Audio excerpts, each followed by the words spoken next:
Unit Introduction. In this unit we're going to be exploring how to create a human skull in Mudbox.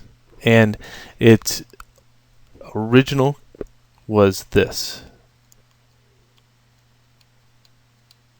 So there's my underlying base mesh. So please note that is a requirement of this unit is to only use a cube. That's it. You can't use any other pieces of geometry in this unit. Okay?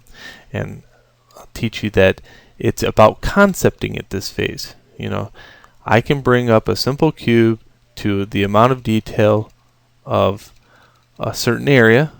So in this area I heavily detailed it just to kind of show you that process all the way through. I haven't detailed the rest of the skull yet, just that one area.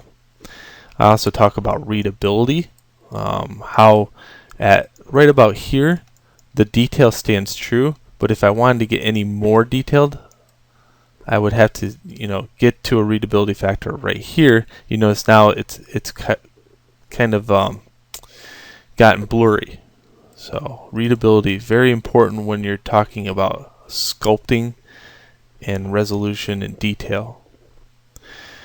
So the whole skull has to be this in order for this unit to be completed. This is going to teach you a lot about form change. It's going to teach you a ton about using some of the tools here, like the grab, the scrape, adding detail, using different alphas. Yeah, I don't use a bunch of fancy alphas. Just please know that I used one alpha for I think the entire thing. Other than that, this is all detail based upon putting the texture down via the sculpt tool. And I find that it really does produce a nicer normal map when you do that.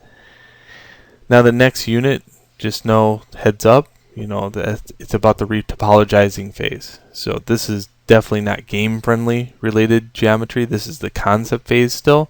And then in the next unit I take you through the process of taking something like this and retopologizing it and then adding UVs to it and then getting out a normal map. That's what the next unit's all about.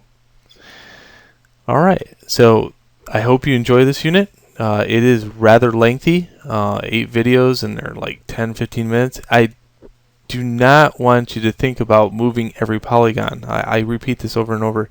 Think about the tools I'm using and how I'm using them, and then you can also try to base your workflow around that idea, but I just show you how to use the tools. That's a very important thing. This is not about making a perfect anatomy skull. This is not an anatomy class. This is a sculpting class. So it's all about the tools. Alright, so let's proceed with the unit, and I hope you enjoy.